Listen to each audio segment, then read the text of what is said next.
Look at your hands. They are soft. They are clean. They have spent the last decade clicking, scrolling, and adjusting the temperature of a life that has become too comfortable to be called living. We have built a civilization that is a masterpiece of convenience. We have conquered hunger with a tap on a screen. We have defeated the cold with the turn of a dial. We have shielded ourselves from every possible discomfort until we reached a terrifying realization. In killing the struggle, we killed the man. You feel it, don't you? That hollow itch in your chest. The sense that you are a predator living in a padded cell. You have everything you need to survive, but nothing to live for. You are the warm cage, a prisoner of your own safety.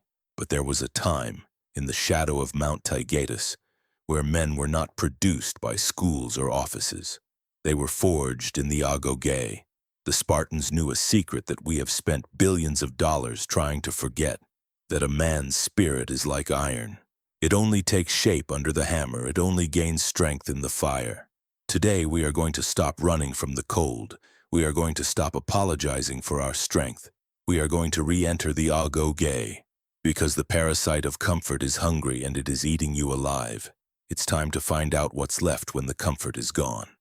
800 years before the fall of Rome, a man named Lycurgus returned to Sparta from a long exile. He didn't bring gold. He didn't bring spices. He brought a law that would turn a city of merchants into a city of gods. He looked at his people and saw what we see today. A society softened by luxury, divided by greed, and weakened by the pursuit of easy pleasure. Lycurgus knew that a nation is only as strong as its weakest link, so he performed a great leveling. He outlawed gold and silver, replacing them with heavy iron bars that were too cumbersome to hoard. He abolished private dining, forcing every man, even the kings, to eat at the same rough wooden tables. He took away their comfort so they could find their soul. But the centerpiece of his revolution wasn't the laws. It was the Agoge. At the age of 7, every male citizen was taken from his mother's arms. They were stripped of their names and their soft tunics. They were given a single cloak to last them the entire year, through the scorching heat of summer and the bone-chilling winds of winter. They slept on beds of reeds they had to pull from the riverbanks with their bare hands. Why such cruelty? Because Lycurgus understood a fundamental truth of the human psyche. Equality isn't found in what you own. It is found in what you can endure together. The Agoge was a factory of Thumos. It was designed to burn away the parasite of comfort before it could ever take root. But before we can apply the protocol to your life, we must first look at the monster you are currently fighting. Lycurgus fought enemies with shields and spears. But you are fighting an enemy that is far more dangerous because it doesn't want to kill you. It wants to keep you safe. It's called the parasite of comfort. Biologically, your brain is a survival machine designed for the Agoge. It was built to track prey across miles of frozen tundra and find warmth in the middle of a storm. Your neurochemistry, your dopamine, your adrenaline, your cortisol was designed to be the fuel for the struggle. But in the 21st century, we have removed the struggle, yet we kept the fuel. Comfort is a biological lie. When you remove the friction from your life, your brain doesn't just relax. It begins to atrophy. This is why you feel anxious. This is why you feel depressed despite having everything. The parasite of comfort has convinced you that hard is bad. But look at the cost of that safety. Look at the men around you. They have the bodies of adults, but the resilience of porcelain. At the first sign of pressure, they shatter. If you want to kill the parasite, you have to stop feeding it. You have to reintroduce the friction that your biology is screaming for. It's time for stage 1. How do you kill a parasite that has spent years weaving itself into your nervous system? You make the environment so hostile that it cannot survive. Stage 1 of the Agoge Protocol is called the phonix. In Sparta, the phonix was the deep purple cloak given to the warrior, a symbol of his new identity. The first step to reclaiming your Thumos is to reintroduce the one thing modern society has tried to abolish: friction. Your journey begins with the cold. When you step into freezing water, your body screams. That scream is the parasite of comfort dying. You are telling your brain, I am the commander here, not my shivering skin, not my fear, me. The second part of the phonix is the sensory blackout. For 1 hour every day, you will sit in silence. No music, no podcasts, just the four walls and the terrifying sound of your own thoughts. When you remove the noise, the junk thoughts begin to settle like silt in a pond. You stop reacting to the world and you start seeing it. The phonics is the moment you stop being a passenger in your own biology. Now that you are awake, the Agoge demands something much heavier. In the final years of a Spartan's training, there was a dark, silent gate called the Crypteia. The elite youths were sent out into the wilderness with nothing. No shoes, no bed, and no rations. It was the moment they learned that a warrior is not defined by what he has, but by what he can endure when everything is taken away. Stage 2 is your trial of the void. You must move beyond environmental shock and enter the realm of voluntary hardship. It begins with the fast. For 24 hours, you will consume nothing but water. Hunger is a teacher. By refusing to eat, you are practicing the ultimate form of sovereignty.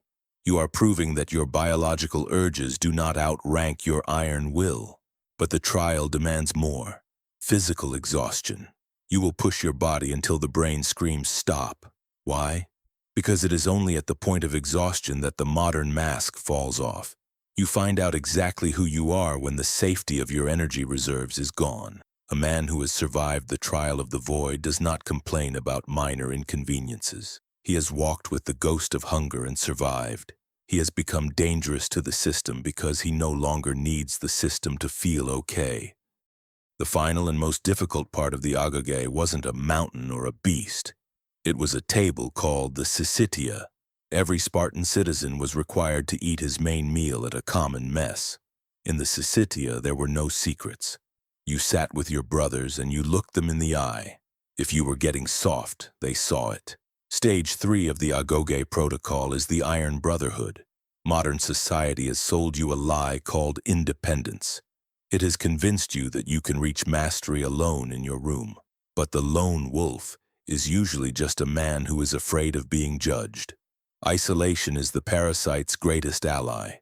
To complete the protocol, you must build your own Syssitia. You must find a circle of giants, men who do not care about your feelings but care deeply about your soul.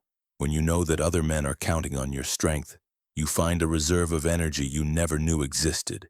If those men are iron, you will become a blade, but there is a fire that must be lit before the blade is ready. The Greeks believed the human soul had 3 parts: intellect, appetite, and Thumos. Thumos is the spiritedness. It is the seat of courage, the source of righteous anger, and the fire that makes a man stand up when he is told to sit down. In the modern world, your Thumos has been drugged. Society has tried to geld you, turning your roaring fire into a lukewarm pile of ash. But the Agoge did not seek to extinguish the fire. It sought to bridle it. A man without Thumos is a servant, but a man with uncontrolled Thumos is a beast. The Spartan system was designed to take that raw, wild energy and channel it through the narrow pipe of discipline. When you endure the cold and the hunger, you are waking the Thumos. You are feeling that heat rise in your chest, not as a blind rage, but as a cold fire. This is the warrior's paradox. You become more dangerous because you are more controlled. You are no longer a wildfire, you are the focused flame of a welder's torch. Your anger at your current life isn't a flaw, it's a signal that you were built for more than this warm, soft cage. You have the standard, you have the stages, you have the fire, now you must prove it. The time for philosophy is over. To prove you are worthy of the name homoioi, the equals, you must survive the 7-day blackout. For the next 7 days, you will live by a code that the Parasite of Comfort will hate. The rules are absolute. The cold start. Every morning begins with a 3-minute freezing shower. The digital fast. From sunset to sunrise, your phone is dead. No scrolling. The physical tax. 1 hour of intense physical output every day. Push until your ego breaks.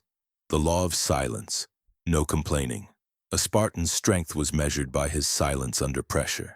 7 days. Do it to prove that you can survive without the crutches of the 21st century. When the 7 days are over, you will be heavier. You will be iron.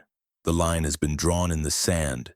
Will you cross it or will you stay in the warm cage? Post your commitment in the comments. I enter the Agoge. We will be watching. Build the man your future depends on.